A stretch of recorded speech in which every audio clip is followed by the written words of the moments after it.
Hello वांगशो lovers, welcome back to my channel. ये lonely विविशन का पार्ट 12 है और ये सेकंड लास्ट पार्ट है। इसके बाद एक और पार्ट आएगा और ये फैन फिक्शन भी ख़त्म हो जाएगा। इसके लास्ट पार्ट में हमने देखा था कि क्लाउड रिसेस से वांगजी के लिए एक लेटर आता है। जो लेटर इनविटेशन था, वांगजी को किंग बनाने के लिए क्लाउड रिसेस वापस बुलाया जा रहा था। लेटर में एक वार्निंग साफ साफ लिखी थी कि उसे क्लाउड रिसेस अकेले आना है। वह विहिंग को साथ में नहीं ला सकता क्योंकि डेमोनिक कल्टीवेटर को क्लाउड रिसेस में एंट्री प्रोहिबिटेड है। विहिंग ने खुद को सेल्फिश न बनते हुए वांगजी को क्लाउड रिसेस जाने के लिए परमिशन दे दी थी। वह बहुत ही प्यारे प्यारे वर्ड्स को सोच सोच कर वांगजी को बोल रहा था ताकि वांगजी को ये बिल्कुल भी पता ना चले कि उसके जाने से वह बहुत ज़्यादा दुखी है। उसने वांगजी को कहा कि तुम एक बार सोच लो, अपना वक्त ले लो, अच्छे से सोच समझ कर फैसला लेना, क्योंकि ये तुम्हारे आगे आने वाली लाइफ का सवाल है, क्योंकि तुम क्लाउड रिसेस के हायर बन जाओगे। ये मौका तुम गंवा नहीं सकते हो, तो अच्छे से सोच समझ कर फैसला लेना लानजान। वांगजी अभी भी हेजिटेट फील कर रहा था क्योंकि वह विहिंग के बिना क्लाउड रिसेस वापस नहीं जाना चाहता था। इतने वक्त में विहिंग ने वांगजी के एक्सप्रेशन को पढ़ना सीख लिया था। वह पढ़ के समझ पा रहा था कि वांगजी जाना नहीं चाहता है, इसलिए वह वांगजी को एश्योरेंस फील करवाते हुए कहता है, तुम चले जाओ, सब कुछ अच्छा होगा, तुम्हें राजा बन जाओगे, कुछ भी गलत नहीं होगा तुम्हारे जाने पे। फाइनली वांगजी ने जवाब दिया कि वह कुछ वक्त चाहता है सोचने समझने के लिए कि वह वहाँ जाए या ना जाए। और वांगजी घर से बाहर चला जाता है जंगल की तरफ अकेले वक्त बिताने के लिए और सोचने समझने के लिए। विहिंग बहुत ज़्यादा परेशान था। उसके दिमाग में बार बार यही ख्याल आ रहा था कि अब लानजान उसे छोड़कर क्लाउड रिसेस वापस चला जाएगा, वो यहाँ फिर अकेला रह जाएगा। वही तड़प वही दर्द उसे फिर महसूस करना पड़ेगा, उसे अपने प्यार के बिना फिर रहना पड़ेगा, फिर जीना पड़ेगा। वह अपने माइंड को डाइवर्ट करने के लिए अल्कोहल पीना स्टार्ट कर देता है क्योंकि वह ये दर्द दोबारा महसूस नहीं करना चाहता था अभी से। और तो और सबसे बड़ा रीज़न भी तो यही था कि वह विहिंग के लिए क्लाउड रिसेस को छोड़कर यहाँ माउंटेन पर रहने के लिए आया था और अब किंग बनने के लिए इनविटेशन आया है। वो तो जानता ही था कि वांगजी के जैसा किंग आज तक कोई नहीं होगा। अगर वह बन जाएगा तो सब खुश रहेंगे और वह सेल्फिश भी तो नहीं बन सकता था। अपने प्यार के साथ रहने के लिए वांगजी को क्लाउड रिसेस वापस ना भेजे, उसे राजा ना बनने दे। विहिंग तो सच्चे दिल से यही चाहता था कि वांगजी अपनी कल्टीवेशन वर्ल्ड में आगे बढ़े, कल्टीवेशन वर्ल्ड का राजा बन जाए। लेकिन विहिंग को अंदर ही अंदर ये फीलिंग्स आ रही थी कि लैन चेरन और जाओ फई ने कोई ना कोई जाल बिछाया हुआ है। अगर वांगजी वहाँ गया, कहीं वो मुसीबत में ना पड़ जाए। विहिंग को बहुत ज़्यादा डर लग रहा था।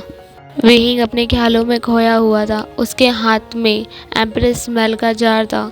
वह सीधे दिशा में चलता ही जा रहा था कि सडनली वांगजी उसके सामने आ जाता है और विहिंग को उसकी कलाई से पकड़ लेता है और कहता है, हम साथ में जाएंगे। विहिंग बहुत ज़्यादा खुश हो गया था। खुशी, दुख, इमोशन सारे उसके अंदर एक साथ समा गए थे। वह बहुत ज़्यादा खुश हो गया था कि अब वांगजी राजा बनेगा और वो मुझे अपने साथ ले जाएगा।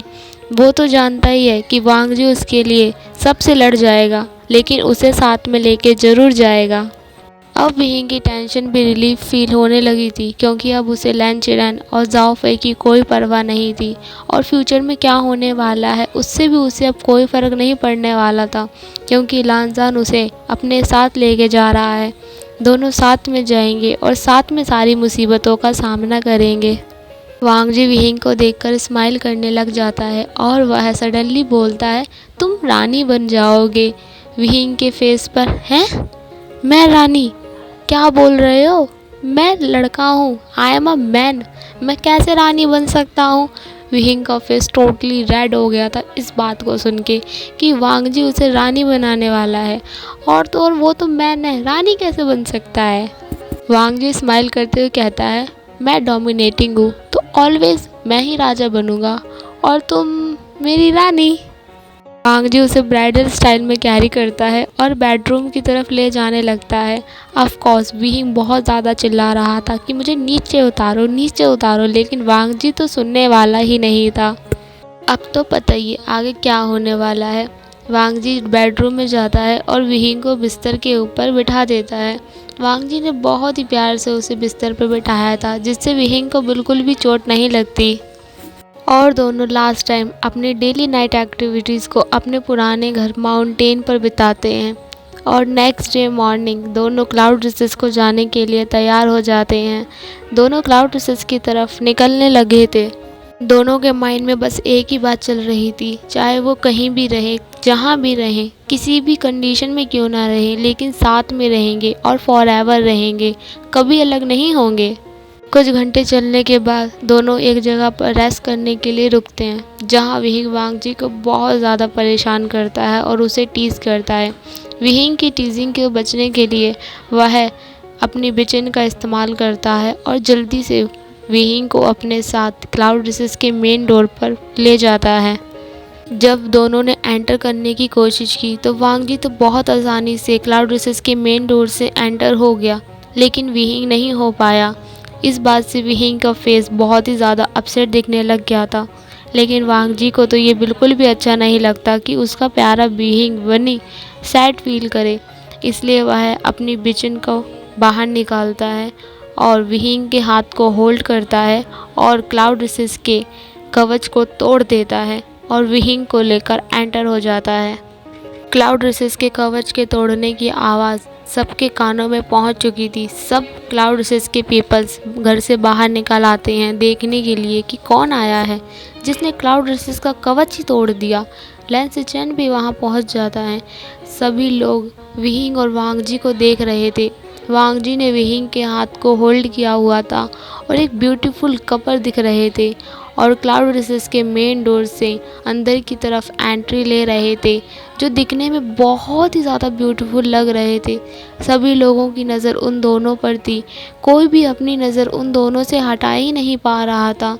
दोनों इतने ज़्यादा ब्यूटीफुल दिख रहे थे। सभी लोग बहुत ज़्यादा खुश थे कि क्लाउड रिसेस का सेकंड प्रिंस लान वांग जी वापस आ गया, हमारा हंग अर्जुन वापस आ गया। कुछ लोगों की नज़र वांग जी के वो गुस्से वाले फेस पर थी, जो मोस्ट पावरफुल पर्सन था, और सब यही जानते थे कि ये राजा बनेगा तो सब बहुत ही ज़्यादा खुश रहेंगे।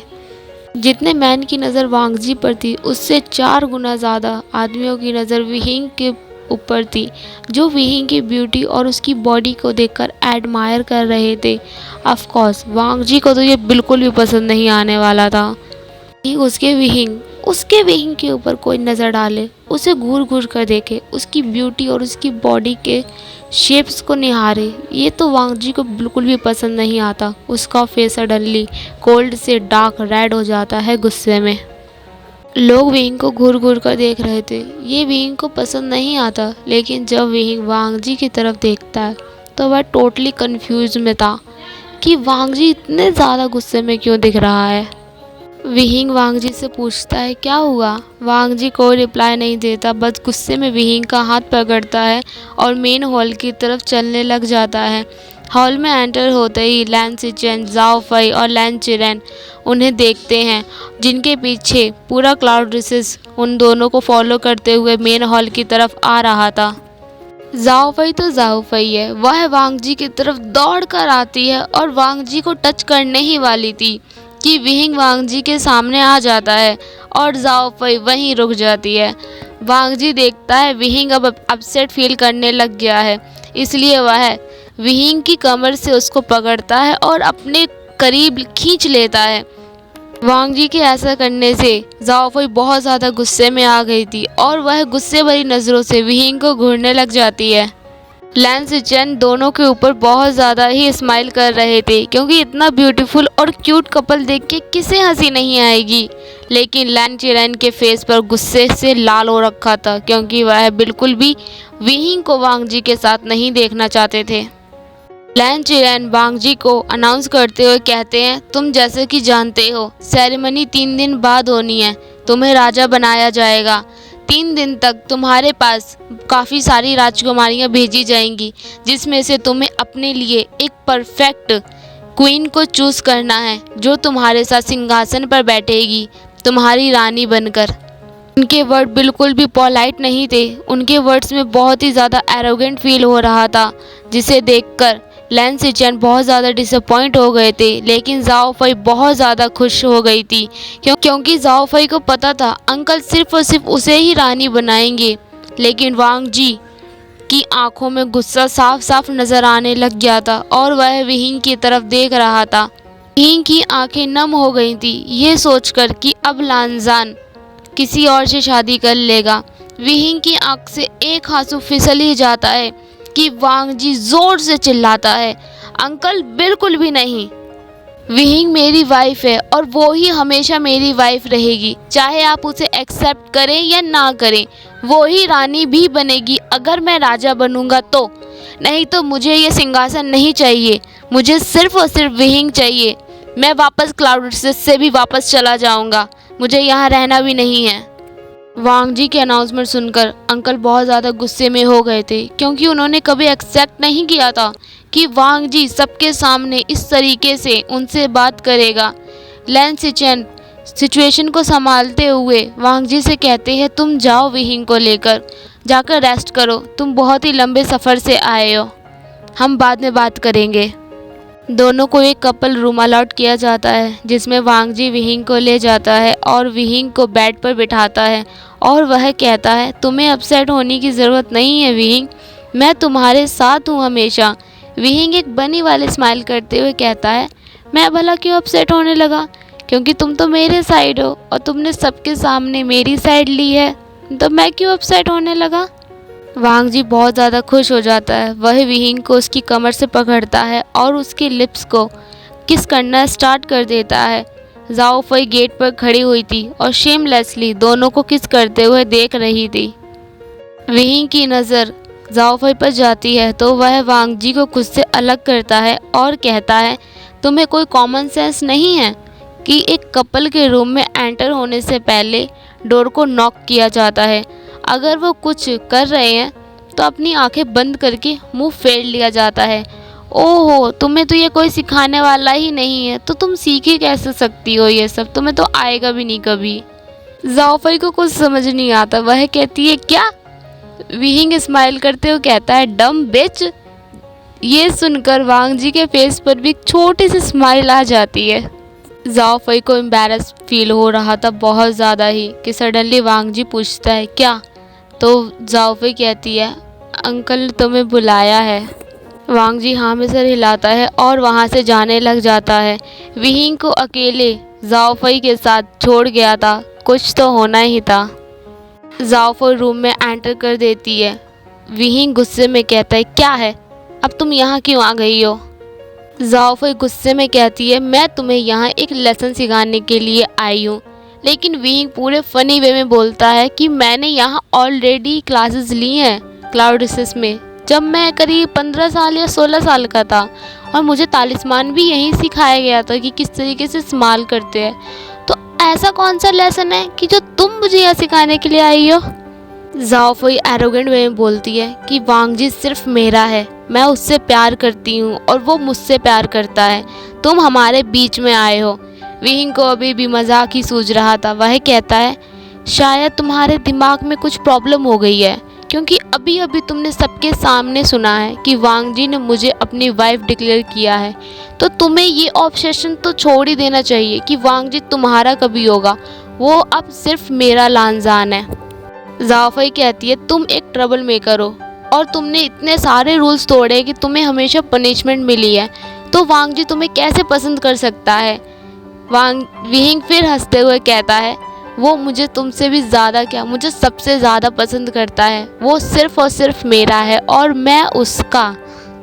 विहिंग कहता है, अच्छा, यानी कि तुम वांग जी को बहुत अच्छे से जानती हो, तो चलो एक सवाल का जवाब दो, वांग जी को खाने में सबसे ज़्यादा क्या पसंद है। जाओ फई सोच कर कहती है, वांग जी को कम तीखा खाना पसंद है और तुम्हें बहुत ज़्यादा मिर्ची वाला खाना पसंद है। विहिंग बहुत ज़ोर ज़ोर से हंसने लग जाता है और कहता है, तुम्हें तो ये भी नहीं पता कि वांग जी को खाने में क्या पसंद है।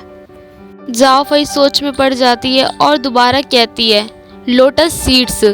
विहिंग जोर जोर से हंसते हुए कहता है छोड़ो छोड़ो, तुम नहीं बता पाओगी और तुम इस टेस्ट में फेल हो गई। हा हा हा। जाओ फई गुस्से में पूछती है अच्छा तुम ही बता दो अगर तुम इतना जानते हो। विहिंग हंसते हुए कहता है मुझे। इस बात को सुनकर जाओ फई का फेस पूरी तरीके से गुस्से में लाल पीला हो जाता है और वह जोर जोर से चिल्लाने लग जाती है। वह गुस्से में रूम से बाहर जाने लग जाती है। विहिंग हंसते हुए चिल्लाकर कहता है जाओ फई सुनो तो सही। जाओ फई नहीं सुनती और गुस्से में रूम से बाहर चली जाती है। उसने बिल्कुल भी नोटिस नहीं किया था कि वांग जी रूम में एंटर हो रहा है। वांग जी विहिंग के पास आता है और उससे पूछता है क्या तुम्हें जाओ फई ने परेशान किया। विहिंग बहुत ही इनोसेंट फेस बनाकर कहता है मैं तो बस बात ही कर रहा था। वो गुस्सा हो गई और वहाँ से चली गई। वांग जी सोचते हुए कहता है क्या बात की तुमने उससे। विहिंग बहुत ही प्यार से बताता है वांग जी को कि मैंने उससे पूछा कि तुम्हें खाने में क्या पसंद है। अब उसने जवाब ही नहीं दे पाई तो मैंने उसे जवाब दे दिया कि तुम मुझे खाना पसंद करते हो।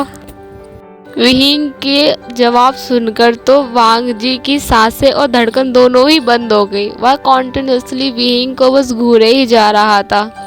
विहिंग जोर जोर से हंसने लग जाता है कि वांग जी तुरंत कहता है मुझे भूख लग रही है। विहिंग को कुछ समझ नहीं आता और वह कहता है अभी तो हमने खाना खाया था, अब तुम्हें फिर से भूख लग रही है। वांग जी अपने कोल्ड एक्सप्रेशन के साथ ही कहता है अगर तुमने मुझे परमिशन नहीं दी तो फिर मैं खाना कैसे खाऊंगा। एक बार फिर दोनों अपनी डेली नाइट एक्टिविटी को कंटिन्यू करते हैं और रात भर दोनों के सेक्स की आवाज़ें पूरे क्लाउड रेसेस में गूंजती रहती हैं। नेक्स्ट डे मॉर्निंग लैन सिचन विहिंग का फेवरेट स्पाइसी फूड लेकर जिंगशी में आता है उन दोनों के साथ ब्रेकफास्ट करने के लिए। विहिंग तो बहुत ज़्यादा खुश था क्योंकि उसे स्मेल ही आ रही थी कि उसका फेवरेट फूड आसपास ही है। लैन सिचन एंटर होते हैं और विहिंग लैन सिचन के हाथ में वो खाने का बाउल देख लेता है और वह बहुत ज़्यादा खुश हो जाता है। और लैन सिचन के दूसरे हाथ में एम्परर स्मेल का वो जार था जो विहिंग का फेवरेट था। विहिंग उसे देखकर और भी ज़्यादा खुश हो जाता है और चिल्लाने लग जाता है thank you brother in law, आपने मेरा फेवरेट फूड भी लाया है और मेरे एम्परर स्मेल भी जिसे मैं बहुत ज़्यादा मिस कर रहा था गुसू में। दोनों को स्माइल करते हुए बातें करते देख वांग जी जेलस में लाल पीला हो रहा था। वह रूम में एंटर होता है और विहिंग को आवाज़ लगाता है विहिंग। सभी टेबल पर बैठ जाते हैं ब्रेकफास्ट करने के लिए। लैन सिचन और विहिंग नॉन स्टॉप बातें कर रहे थे जिसे देखकर वांग जी को बहुत ज़्यादा गुस्सा आ रहा था कि उसकी वाइफ किसी और के साथ इतनी हंस हंस के बात कर रहा है और उसकी तरफ एक बार भी देख नहीं रहा। वांग जी अपने कोल्ड एक्सप्रेशन में कहता है विहिंग चुपचाप खाना खाओ। यह सुनकर लैन सिचन के फेस पर स्माइल आ जाती है कि उनका ब्रदर जेलस हो रहा है और पोजेसिव भी है। विहिंग खाना स्टार्ट करता है कि सडनली उसे वॉमिटिंग सा फील होने लग जाता है। उसे खाने में से भी गंदी सी स्मेल आने लग जाती है। उसे वॉमिटिंग आने ही वाली थी कि वह दौड़ कर जाता है।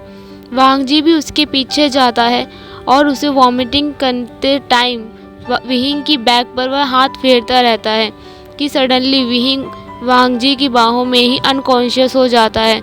वहाँ से ज़ोर से आवाज़ आती है। लानजान चिल्लाता है विहिंग। लैन सिचन भी वॉशरूम की तरफ दौड़ कर जाते हैं और उससे पूछते हैं क्या हुआ वांग जी। वांग जी कहता है विहिंग ब्रदर वो बेहोश हो गया है। वांग जी विहिंग को ब्राइडल स्टाइल में कैरी करके लाता है। लैन सिचन उसे चेक करते हैं और वह स्माइल करते हैं। वांग जी जब पूछता है कि क्या हुआ ब्रदर, लैन सिचन कुछ नहीं कहते और कहते हैं हम पहले हीलर से चेक करवाएंगे फिर कुछ कह सकते हैं कि मास्टर वे को क्या हुआ है। कुछ टाइम बाद विहिंग को होश आ जाता है। उसने हीलर से चेक करवाने के लिए मना कर दिया था। विहिंग रात भर रेस्ट करता है और नेक्स्ट डे मॉर्निंग हॉल में दोनों जाने लग जाते हैं। मीटिंग स्टार्ट हो गई थी कि सडनली विहिंग वहाँ अनकॉन्शियस हो जाता है। वांग जी पैनिक हो जाता है और विहिंग को ब्राइडल स्टाइल में कैरी करता है और जिंगशी की तरफ ले जाने लगता है और वांग जी अनाउंस कर देता है कि मीटिंग कल होगी, आज सब कुछ बंद होगा। लैन सिचेन और अंकल भी वांग जी के पीछे पीछे जिंगशी की तरफ चले जाते हैं। लैन सिचेन विहिंग को फिर एक बार चेक करते हैं और उनके फेस पर फिर एक बार स्माइल आती है। वांग जी फिर अनकॉन्शियस विहिंग को देखकर कंफ्यूज हो रहा था कि ब्रदर हंस क्यों रहे हैं, विहिंग की कंडीशन इतनी खराब है।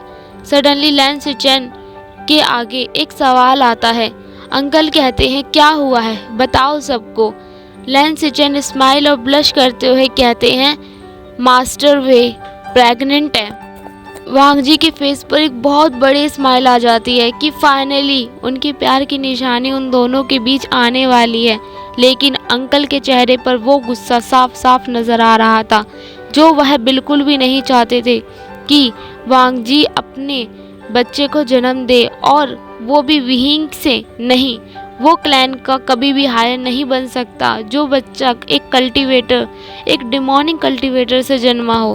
अंकल के माइंड में फिर एक बात आती है, अब इन दोनों को जुदा करना शायद नामुमकिन हो जाएगा। वह एक बार फिर लैन सिचेन से कंफर्म करते हुए पूछते हैं क्या ये सच है, ये प्रेग्नेंट है। जाओ फई एल्डर्स की बात को काटते हुए कहती है हम नहीं मान सकते कि ये प्रेग्नेंट है, हमें हीलर को चेक करवाना चाहिए और कंफर्म करना चाहिए क्या ये सच में प्रेग्नेंट है। अंकल भी आगे बढ़ते हैं, वो भी विहिंग को चेक करते हैं और यही अनाउंस करते हैं हाँ ये सच में प्रेग्नेंट है। जाओ फई के चेहरे पर गुस्सा साफ साफ नजर आ रहा था कि वह और उसका सपना सब कुछ चूर चूर होता नजर आ रहा है। वांग जी शायद अब उसका कभी नहीं होगा।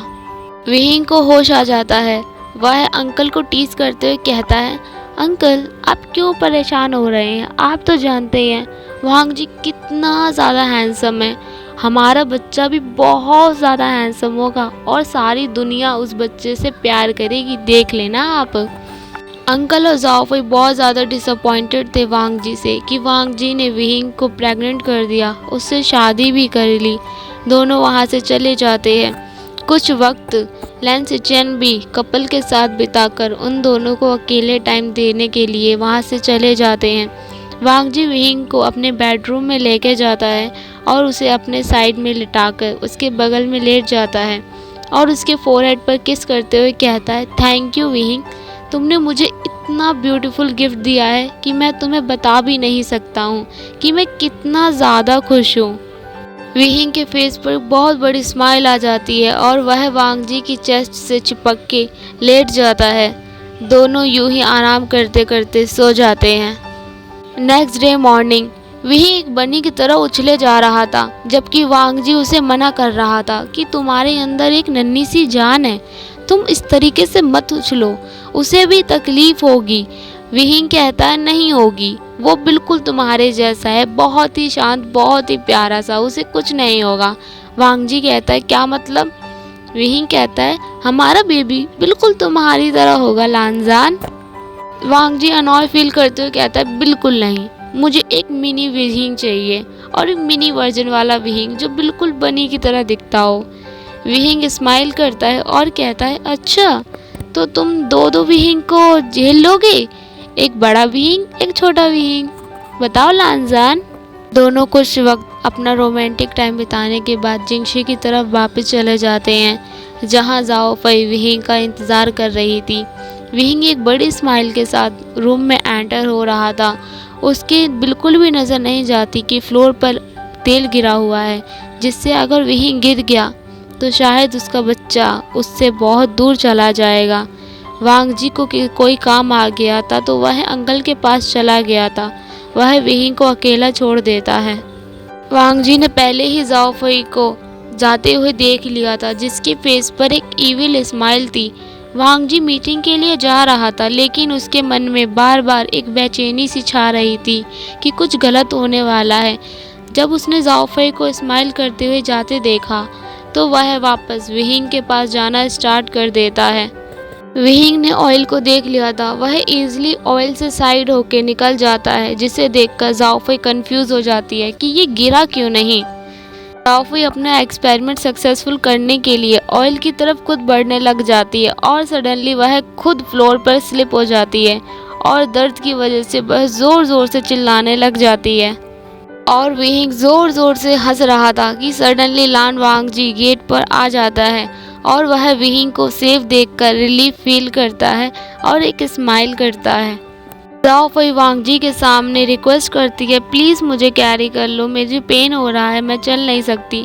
वांगजी जाओफई को इग्नोर करता है और एक सर्वेंट को कहता है कि इसे कैरी करके इसके रूम में छोड़ाओ, जिसे देखकर जाओफई पूरी तरीके से गुस्से में लाल पीली हो जाती है और लान वांगजी को कोई फर्क नहीं पड़ता। वह जाता है, विहिंग को हक करके खड़ा हो जाता है। वांगजी के एक्शन देखकर विहिंग को बहुत बड़ी वाली स्माइल आ रही थी। वह वांगजी को टीज करने के बारे में सोचता है और उसकी जैसी एक्टिंग भी करता है, जिसे देखकर वांगजी हंसी को कंट्रोल ही नहीं कर पाता। और फिर वांगजी भी डिसाइड करता है कि वह अब विहिंग को टीज करेगा, इसलिए वह जाओफई की तरफ जाने लग जाता है उसे कैरी करने के लिए कि सडनली विहिंग जेलसी में पागल हो जाता है और वांगजी को उसके हाथ से पकड़ता है और अपने तरफ खींच लेता है, जिसे देखकर विहिंग और वांगजी दोनों स्माइल करने लग जाते हैं कि दोनों एक दूसरे से बहुत ज़्यादा प्यार और किसी तीसरे की वजह से जेलसी भी बहुत ज़्यादा करते हैं। नेक्स्ट डे मॉर्निंग वांगजी को राजा बनाने की सेरेमनी होनी है। आज के लिए बस इतना ही। पार्ट कैसा लगा कमेंट करके ज़रूर बताना गाइज। सभी फैन फिक्शन के लिंक डिस्क्रिप्शन बॉक्स में है, जो न्यू विजिटर है उन्हें विजिट कर सकता है। Thank you, bye bye guys.